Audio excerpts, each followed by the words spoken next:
The evidence exists, the timeline exists, the confession exists, and yet none of it adds up.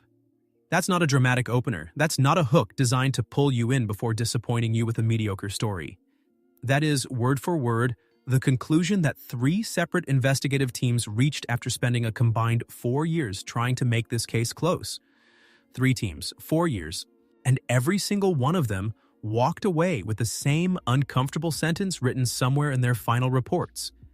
The facts are inconsistent with each other, not inconsistent with the theory, not inconsistent with the suspect's statement, inconsistent with each other. Think about what that means for a moment. When investigators say a piece of evidence contradicts a suspect, that's normal. That's what investigations look like. But when they say the evidence contradicts itself, that the hard documents, the timestamps, the digital records, and the physical proof all point in different directions simultaneously, that's something else entirely. That's a case that refuses to be solved.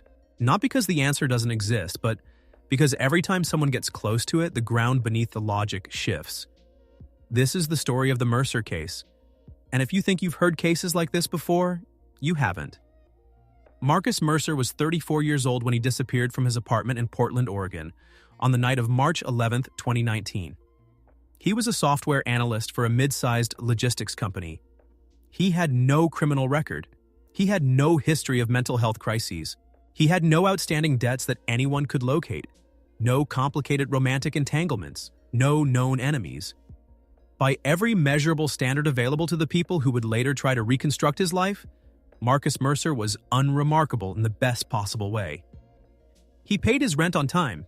He called his mother on Sundays. He kept a relatively small social circle. A few colleagues, 2 close friends from college, a neighbor he sometimes had coffee with on Saturday mornings. His digital footprint was clean, his finances were clean, his behavioral patterns were clean. And that's important to establish because what happened next is not clean, not even slightly. His neighbor, a woman named Diane Pryor, noticed something wrong first. She told investigators that on the morning of March 12th, she saw Marcus's front door sitting slightly ajar. Not wide open, not broken, just not fully closed. She said she knocked. She said she called his name. She said the apartment was silent in a way that felt wrong to her. Her exact word in the original statement was wrong. Not quiet. Wrong. She called the building manager. The building manager opened the door fully, and what they found inside produced the first piece of information that would anchor the entire case for the next several months. Marcus Mercer's apartment was completely intact, completely organized, and completely empty. No signs of struggle, no signs of hasty departure. His keys were on the kitchen counter. His wallet was on the nightstand. His phone was on the charger next to the bed, fully charged, completely functional, with no outgoing calls or messages after 9:47 p.m. the night before. His coat was hanging on the hook by the door. It was 31 degrees outside. Police initially treated the disappearance as a voluntary absence. Adults leave. Adults make choices. And in the absence of any obvious trauma markers, no blood, no forced entry, no signs of confrontation, there was no immediate reason to treat the apartment as a crime scene. The first responding officers walked through, documented what they saw, and filed a missing persons report. That report would become one of the most examined documents in the entire investigation, not because of what it said, but because of what it didn't say. The officers noted the wallet. They noted the keys. They noted the phone. They noted the coat. What they did not note, what was not flagged until 6 weeks later, when a detective named Ramon Vega was reassigned to the case and conducted a secondary review, was that Marcus's laptop was missing. Just the laptop. Nothing else. No luggage, no passport, no backup hard drive, no charger, no medications. And he was prescribed a daily blood pressure medication that his doctor later confirmed he had been taking consistently for 2 years. Just the laptop, sitting in an absence of itself on a desk that still had a faint rectangular outline in the dust where it had rested. Detective Vega noted this in his report. He flagged it as a potential indicator of intent. The idea being that if Marcus had chosen to leave, He might have taken the one device that contained his work, his files, his personal data. It was thin reasoning, but it was reasoning. It gave the case a shape it hadn't had before. And then someone checked the laptop's cloud backup. Marcus used an automatic cloud backup service that synced his files every 6 hours. The last successful sync on record occurred at 6:12 p.m. on March 11th. That's not unusual. That's actually exactly what you'd expect from a system running normally throughout the day. What is unusual is what the backup contained. The sync at 6:12 p.m. included a folder that had not existed in the previous backup at 12:10 p.m. that same day. A folder created sometime in the 6-hour window between those two syncs. Inside that folder were 7 files. 3 were encrypted with a password that investigators were never able to break. 2 were corrupted, partially overwritten with what the forensic analyst described as non-random but unidentifiable data. 1 was empty, and 1 was a plain text document containing a single sentence. This is not what it looks like. No signature, no context, no file name beyond the default auto-generated timestamp. Just that sentence, sitting alone in a document that had been created at some point between noon and 6 p.m. on the day Marcus Mercer disappeared. Investigators ran that sentence through every analytical lens available to them. Stylistic analysis to confirm it was consistent with Marcus's writing patterns. They couldn't confirm it, but they couldn't rule it out either. The sentence was too short to generate meaningful stylistic data. They examined the metadata. The document had been created at 4:33 p.m. and last modified at 4:33 p.m. 1 minute of creation, 0 subsequent edits. He typed it, or someone typed it, and immediately closed the file. This is not what it looks like. What does that mean? What was it supposed to look like? And if Marcus wrote it, why? And if he didn't, who did and how? And why leave it in a folder alongside encrypted files that no one could open? That sentence became the gravitational center of everything that followed. Every theory, every hypothesis, every investigative direction that emerged over the next 4 years orbited around those 6 words. Because they implied awareness. They implied that whoever wrote them understood how the situation would appear to someone finding it later. They implied forethought. And forethought changes everything.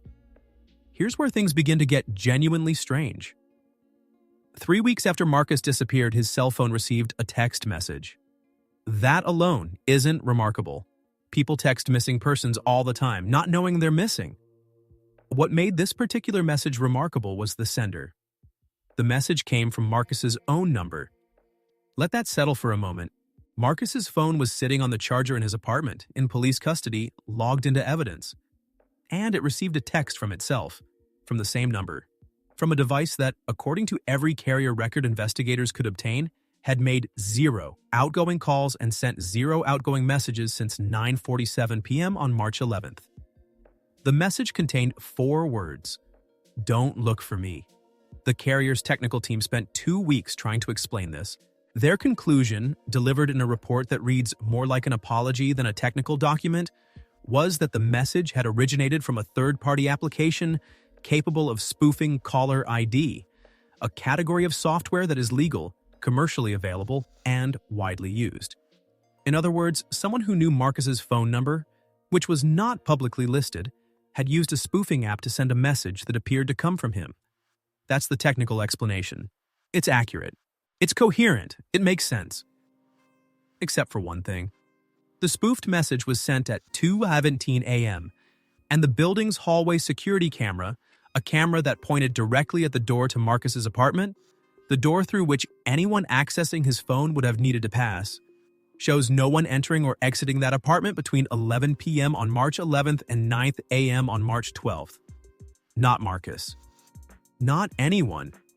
So either someone in the building sent the spoofed message from somewhere else in the building, using a phone number that wasn't publicly listed, 3 weeks after Marcus disappeared. Someone who knew both his number and his situation.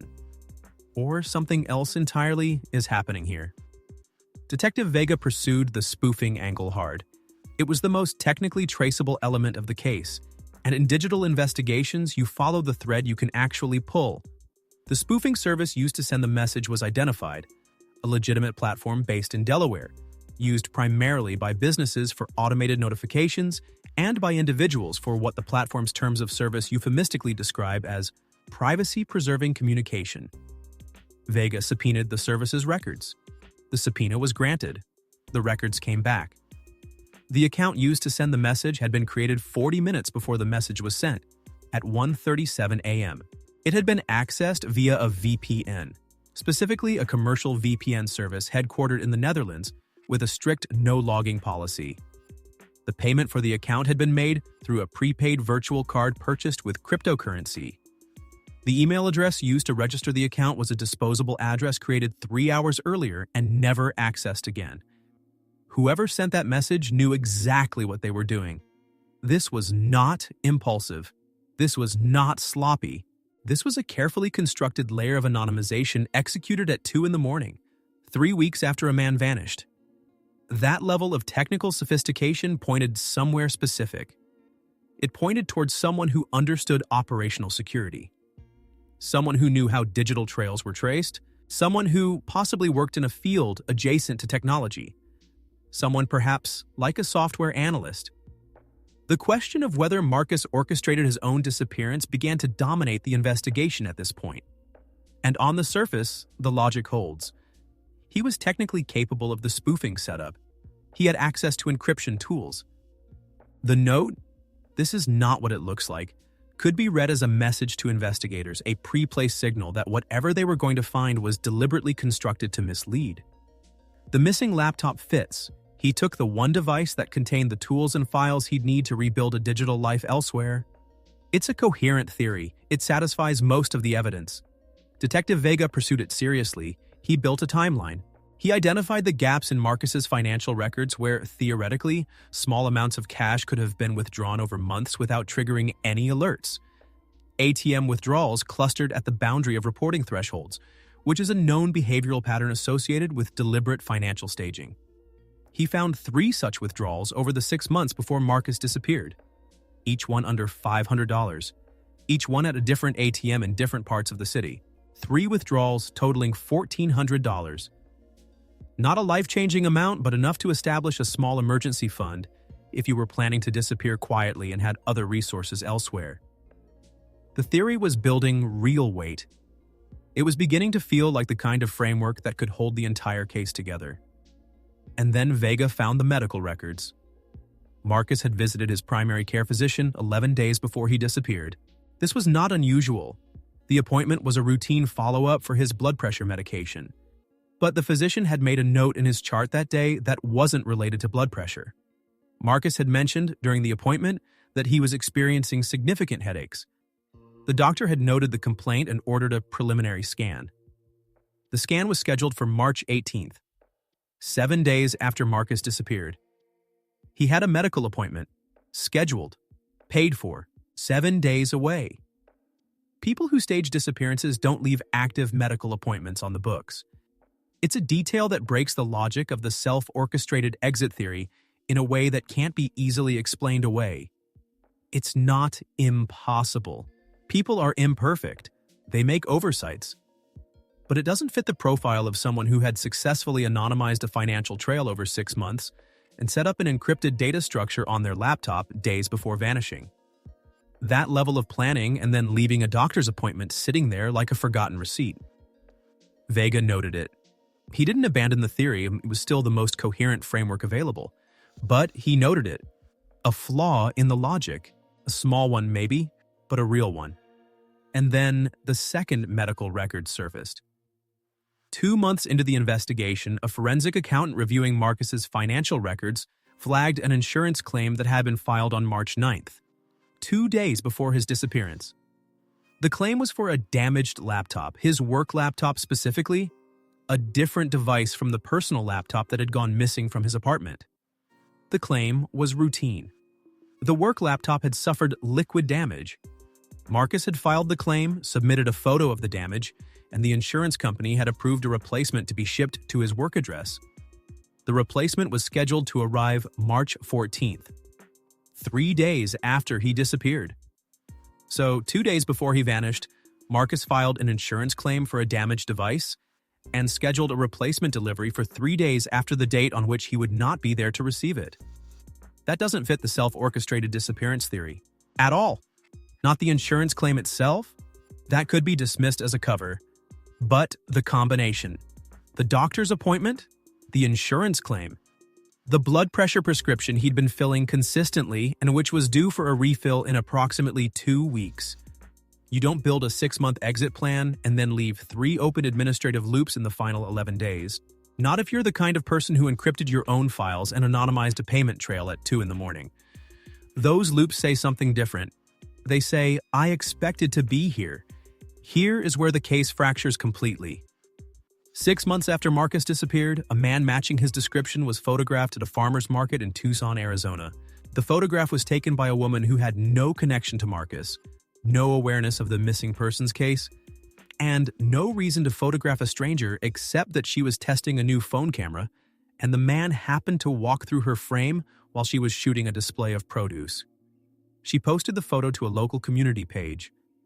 Someone who had seen the missing persons alert recognized the profile. The photo was forwarded to investigators. Facial recognition analysis returned a 91% match to Marcus Mercer. A 91% match is not a certainty. It's a strong correlation, not an identification.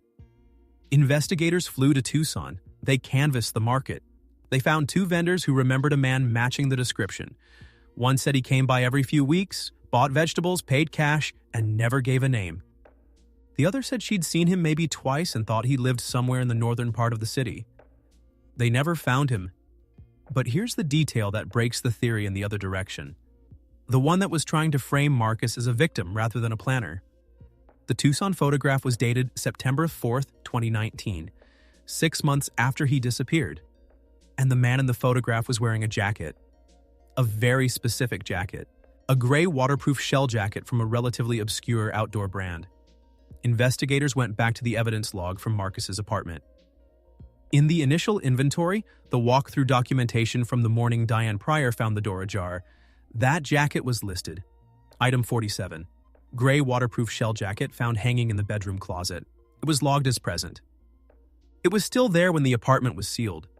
And yet, there it was on a man in Tucson 6 months later in a photograph. Either the jacket wasn't logged correctly, a cataloging error in an inventory taken during a non-emergency, low-priority walkthrough by officers who had no reason to suspect the severity of what they were documenting. Or the photograph isn't Marcus. Or something moved through that apartment that the security camera didn't catch.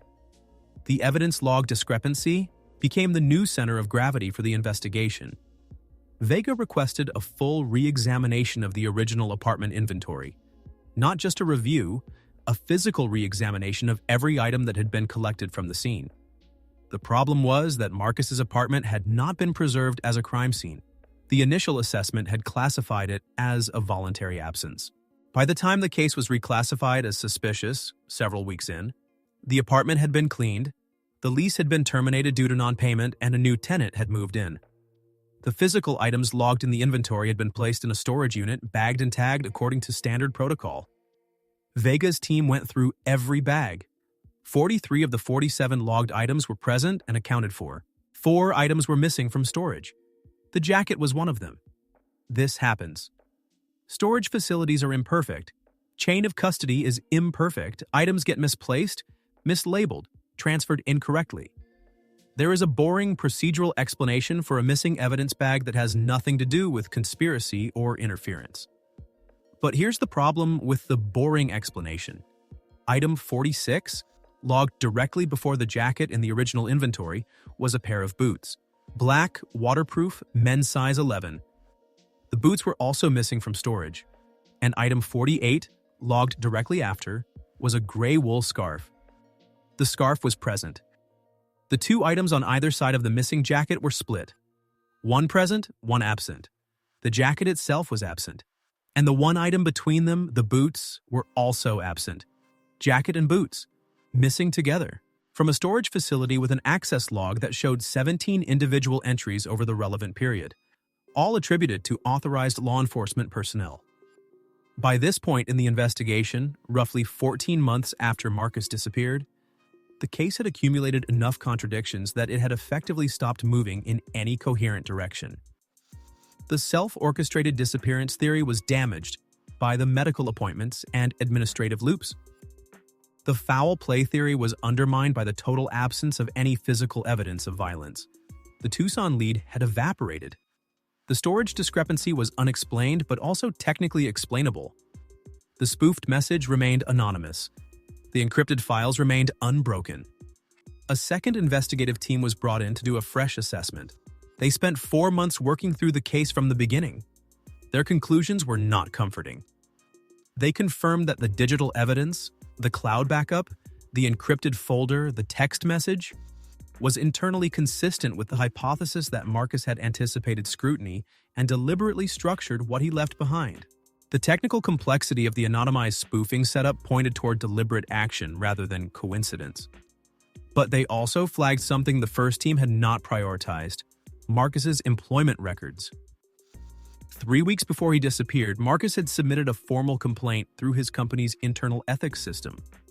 The complaint was filed confidentially. The nature of the complaint was not disclosed in the employment records investigators had access to. Confidential ethics submissions are protected, and the company's legal team successfully argued against disclosure during a civil subpoena. The existence of the complaint was confirmed. The content was not. The company's ethics officer, who is identified in the investigation files only by the initials GT, voluntarily spoke with investigators in an off-the-record capacity. She did not disclose the specifics of Marcus's complaint, but she confirmed one thing: it had been reviewed, it had been taken seriously, and it had been referred to an external party for review. She declined to identify the external party. The referral was dated March 8th, 3 days before Marcus disappeared. Here's what that adds to the map of this case. 3 weeks before vanishing, Marcus filed a confidential ethics complaint. 3 days before vanishing, that complaint was escalated to an unnamed external party. 11 days before vanishing, he mentioned headaches to his doctor. The kind of headaches that can be symptoms of stress, of pressure, of the sustained physiological impact of knowing something and not being sure who to tell or how to tell it safely. And then, encrypted files. A text note that says, "This is not what it looks like." A missing laptop. An anonymized spoofing operation executed in the early hours of the morning. This doesn't read like a man who decided to disappear for personal reasons. It reads like a man who was trying to protect something, or protect himself, in a situation he had reason to believe was becoming dangerous. But the Tucson photograph complicates that reading too. If Marcus was in danger, if the ethics complaint had made him a target of something, he survived at least 6 months after his disappearance. He was photographing at a farmer's market, buying produce, seen by vendors enough times that they remembered him. That's not a man in immediate danger. That's a man who found somewhere to be and was being there. Unless the man in the photograph wasn't Marcus. Unless the 91% facial recognition match was wrong, which it might have been because 91% is not certainty, and the vendor's recollections were the natural pattern-matching tendency of human memory, which sees what it's primed to see when shown a photograph and asked a leading question. 2 completely different stories, both supported by evidence, neither one able to displace the other. The ethics complaint, despite the legal protection around its content, cast a long enough shadow that the second investigative team pursued the company angle with more resources than the first team had used. They pulled financial records for Marcus's employer for the 18 months preceding his disappearance. They identified 3 wire transfers totaling slightly over $2 million that had moved through an intermediary account in a way that the forensic accountant described as atypical but not inherently illegal. The transfers had originated from a vendor account, a company that billed for software licensing, and had passed through a holding entity before being distributed to a series of individual accounts. One of those individual accounts was traced to a legal entity registered in Delaware. The same state where the spoofing service Marcus's Phantom Message had used was incorporated. This is the moment where the investigation had what might be its closest encounter with a definitive answer. Because if the company was moving money in unusual ways and Marcus had filed an ethics complaint, and the complaint had been escalated externally and then Marcus disappeared, that sequence of events begins to suggest a motive that doesn't require Marcus to have planned any of this. It suggests something was done to him, But here's where the logic breaks again. The Delaware entity turned out to be a holding company for real estate investments, completely unrelated to technology, software, or logistics. The connection to the spoofing service was the state of incorporation, which houses more than 1 million registered business entities. Delaware incorporation was not a connection. It was a coincidence of geography. The financial transfers were reviewed by a forensic accountant who concluded, after 6 weeks of analysis, that they were unusual in structure but consistent with a legally permissible financial arrangement. No fraud, no money laundering, unusual but legal. The company angle collapsed, and with it collapsed the most emotionally satisfying version of this story, the one where Marcus was a whistleblower who got silenced, where the ethics complaint explains everything, where the encrypted files contain the evidence that would have brought someone powerful to justice. That story feels right. It has shape, it has motive, it has the kind of logic that makes the human brain relax into it. But the evidence doesn't hold it. The third investigative team and cold case unit that picked up the file in 2022, 3 years after Marcus disappeared, approached the case differently than the previous 2 teams. They weren't trying to build a theory, they were trying to map the contradictions themselves, treating each inconsistency as a data point rather than an obstacle. What they found, laid out in a 340-page report that was partially released under a public records request in late 2023, was this. The case contained 11 documented points of evidentiary contradiction. Not anomalies, not gaps. Actual contradictions, where one piece of verified evidence directly conflicts with another. 11 of them, in a case with no confirmed crime scene, and no confirmed victim. The report's summary section contains a sentence that I want you to sit with, because it captures something fundamental about what this case actually is. The evidentiary record does not support any single coherent reconstruction of the events surrounding Marcus Mercer's disappearance. Multiple mutually exclusive interpretations are simultaneously supported by the available evidence, and the record does not provide sufficient discriminating data to select among them with confidence. 11 contradictions, multiple simultaneously valid interpretations, no discriminating data. In plain language, the facts of this case don't allow for a single version of the truth. The evidence was somehow constructed, deliberately or accidentally by one person or a multiple, in a way that sustains contradictory conclusions at the same time. That shouldn't be possible.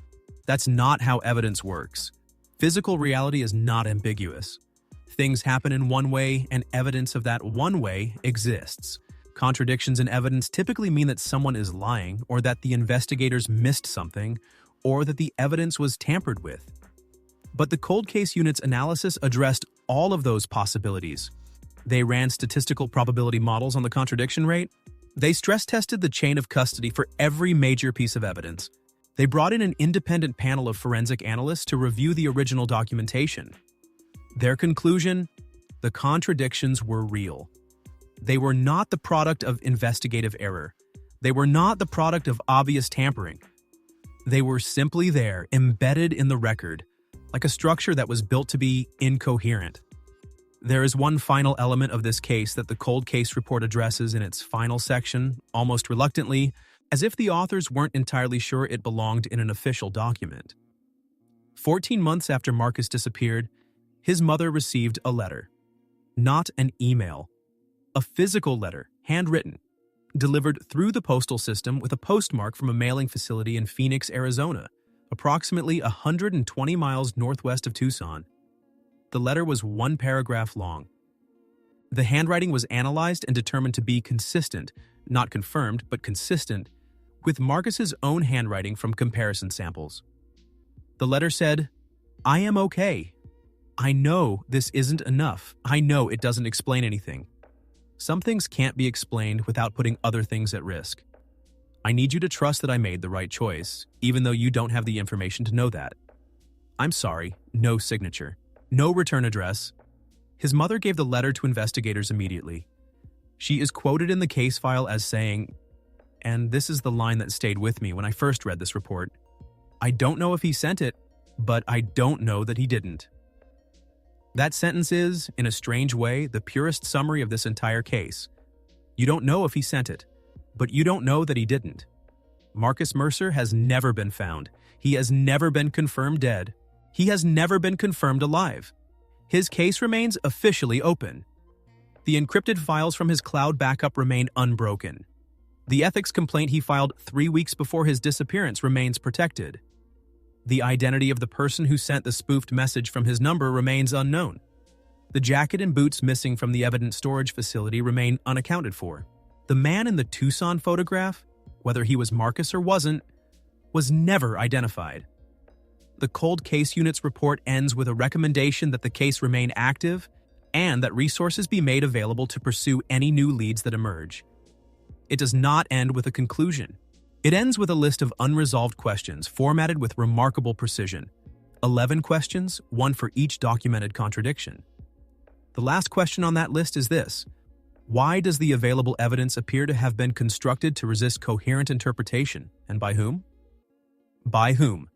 Not was the evidence tampered with. Not was the investigation flawed.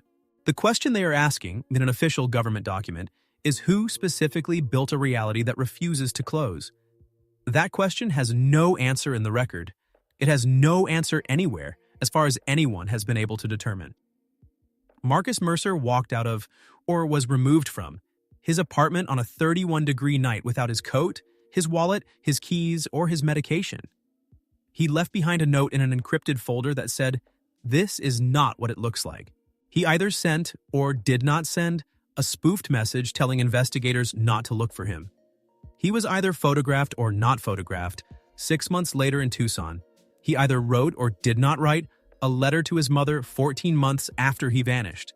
And every single piece of evidence that points toward one version of what happened is contradicted by another piece of evidence that points away from it. Here is what the investigators know with certainty. Something happened to Marcus Mercer. They don't know what. They don't know why. They don't know who else, if anyone, was involved. They don't know whether he is alive. And here is what makes this case different from the thousands of other unresolved disappearances filed in police databases across the country. The investigators don't just lack answers. They lack a reality they can trust. Because the evidence that should be telling them the truth appears to have been arranged to tell them nothing at all. And the one person who could explain that is either somewhere out there choosing not to, or isn't anywhere anymore. Either way, this case insists on remaining exactly what it has been from the beginning: broken.